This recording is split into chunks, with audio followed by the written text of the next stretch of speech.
чи нэг ресторанд орсон гэж бодъё. Тэгээд сониот зандаа хөтлөгдөөд ресторанд байгаа бүх насны бүрэлдэхүүнийг сонирхож харсан гэж бодъё. Та тэгээд л эргэн тойронд байгаа бүх хүмүүсийн насыг бичлээ. Эцэст нь эдгээр нь тэнд байгаа хүмүүсийн нас байна. Та нар тэдний насны тархалтын талаар харуулахыг хүсэж байгаа. Магадгүй залуу хүмүүс их байна уу, өсвөр насныхан их байна уу, дунд насныхан их байна уу, ахмад наснууд их байна уу гэх мэтээр асууж болно. Танд энэ тоонууд ойлгомжгүй санагдаж байж болох юм. Эдгээр нь зүгээр л нэг хэсэг тоо гэж харагдаж байна. Тэгэхээр та энэ талаар яаж харуулж болох вэ? Энэ талаар бодохныг харгана. Эдгээрийг насны ангиллаар хувааж, насны ангилалд нь хэдэн хүн байна вэ гэдгийг олох юм. Эсвэл үүнийг эдгээр ангиллал бүрт хэдэн хүн байна вэ гэж асууж байж болох юм. Түүнд хариулцгаая. Эхлээд ангиллаа бичье. Би заримдаа энэ ангиллалыг сакс гэж нэрлэх дуртай. За бүгдээрээ насны ангиллаа саксандаа бичцгээе. Тэгээд үүнийг 10 насны завсруудад хуваая. Эхнийх нь 0-9 насны хүмүүс гээ.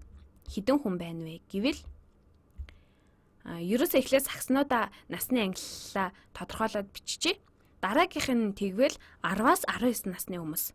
Тэгээд 20-с 29 насны хүмүүс, мөн 30-аас 39 насны, бас 40-с 40-с, 50-аас 50-с уншихад арай ойлгомжтой болгоох юм. За тэгээ хамгийн сүүлд нь 60-аас 69. Эдгээр ангиллалууд бүх хүмүүсийг хамарсан гэж бодож байна. 70 болон түүнээс дээш насны хүн харагдахгүй байна. 0-аас 9 насны ангиллалд хэдэн хүн хамаарч байна вэ гэвэл 1, 2, 3, 4, 5, 6 хүн байна. 10-аас 19 насны хүмүүсийн хувьд хэдэн хүн байна вэ? За харцгаая. 1, 2,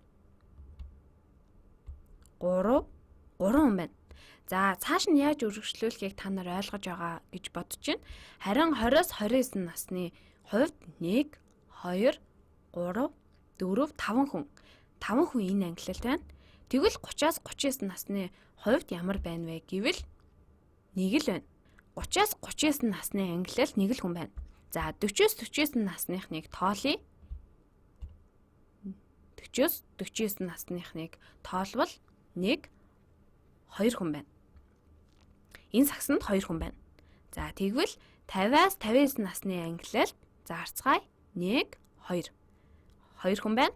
Хамгийн сүүлийнх нь 60-аас 69 насны хүмүүс. Энийг ч гэсэндээ өөр өнгөөр бичээдхий. 60-аас 69 насных яг энд ганцхан хүн байна.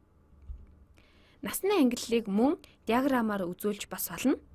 Бидний хийх гэж байгаа диаграмыг гистограмм гэж нэрлэдэг. Гистограмм бүгдээрээ маш олон өөр утгатай өгөгдлийг авч олон ангиллалд хувааснаар нэг ангиллалд хэдэн хүн байгаа вэ гэдгийг дүрслэн харуулж болж байна.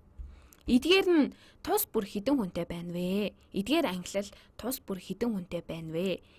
Энэ тэнхлэг дээр хамгийн их хүнтэй ангиллал 6 байна. Энэ нь хүмүүсийн нийт тоо байна. Энэ нь 1, 2, 3, 4, 5, 6. Энэ нь хүний тоо. Энэ тэнхлэг дээр би харин ангиллаа биччихье. Ангиллал. За, жоохон доошлуулах юм. Бидэнд одоо хураангуй мэдээлэл маань байгаа болохоор эдгээр тоог эргээд харах шаардлагагүй боллоо. За, эхнийх нь 0-оос 9 насны сагс энэ байна. 0-оос 9 нас. Дараагийнх нь 3. За, ерөөсөө үзэгнийхээ өнгийг дахин сольж байхаар эхнээс нь ахуулаад багнаа зурчих юм. Тэгэхээр 0-оос 9 хүртэл 6 хүн байна. Тгээс 9 насны 6 хүн байна. Ингээд зурчих юм. За, дараагийнх нь харин 10-аас 19 насных энд 3 хүн байна.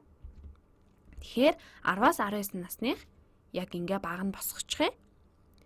Харин 20-оос 29 наснд 5 хүн байна. 20-оос 29 энд байна. Энэ арай том бичих шиг боллоо. Тэгэхээр 20-оос 29 насны сагс маань энэ байна. Энд 5 хүн байна. 5 хүн байна. Иймэрхүү харагдах байх. багнуудаа хангалттай өргөн зурсан бол доор нь бичих зайтай байх байлаа. Одоо нэгэнт зурчихсан болохоор за тэр яг 30-аас 39 насны ангиллын хувьд жижигхэн бичгээд хичээ. 30-аас 39 нас нь энэ баг нь болно. Бидэнд нэг л хүн байна. Нэг хүн. Дараагийнх нь 40-оос 49-ийн насны 2 хүн байна. 40-оос 49 насны ангиллалд 2 хүн. За одоогийн байдлаар иймэрхүү харагдаж байна. 40-оос 49-д 2 хүн бараг дуслаа. 50-аас 59-д 2 хүн байна. 2 хүн. 50-аас 59 наснд мөн ялгаагүй 2 хүн байна. За сүүлийн насны ангиллал нь энэ байна. Сүүлийнх нь 60-аас 69 насны ангиллалд 1 хүн байна. 60-аас 69 насны 1 хүн байна. 1 хүн. Миний саяны хийсэн зүйл бол мэдээлэлээ цуглуулад тэдгээр мэдээллийг хараад энэ олон мэдээллээ тодорхой насны ангиллалд хуваасан.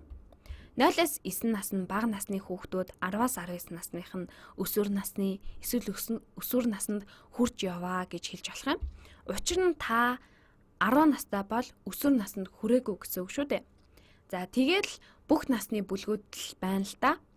Тэгээд дараа нь ангиллал бүрт оногдох тоог гаргаж багнан диаграмаар дүрсэлснээр ресторанд байгаа хүмүүсийн насны тархалтыг олж чадлаа. Жаахан хүүхдүүд дийлэнх юм байгаа учраас энэ ресторан лав хүүхдийн тоглоом үнгүй өгдөг гэж магадгүй. Эсвэл гэр бүлээрээ үйлчлүүлэхэд тохиромжтой ресторан баг. Учир нь олон залуус хүүхдүүдийнхээ хамт эсвэл эмээ өвөө ач 30 нартайгаа хамт ирдэг байж болох юм. Иймэрхүү байдлаар энэ диаграм чухам юу болж байна гэсэн дүрслэлийг бидэнд өгөх юм. Маш олон тооны хүүхэд болон цөөн тооны настай хүмүүс энэ ресторанаар үйлчлүүлж байна. Дахин хэлэхэд энэ нь юмыг дүрслэх нэг арга юм. Бидэнд их хэмжээний өгөгдөл авсан үед цэг болгоноо зурж тэмдэглэвэл жишээ нь 1 настай хүүхэд хэд байна гэхийн оронд 1 настай нэг л хүүхэд байгаа юм байна. 3 настай хэдэн хүүхэд байна? Нэг л 3 настай хүүхэд байна. Энэ нь хангалттай мэдээлэл өгч чадахгүй байна. Бид хэрв цэгэн диаграм зурж байгаа бол эдгээр цэгүүдийг тэмдэглэн харин гистограм ашиглавал бид багцлах боломжтой болж байгаа. 0-аас тэг насны хооронд 6 хүн байгаа гэдгийг мэдэж байгаа. Ингээд диаграмаа ингэж зурна гэдгийг харж байна. Гистограм нь мэдээж хэрэг зөвхөн ресторанд байгаа хүмүүсийн насны ангиллалыг судлах биш, чинээ цуглуулж ажиглах гэж байгаа бүхэл төрлийн мэдээлэл дээр ашиглагдаж болно.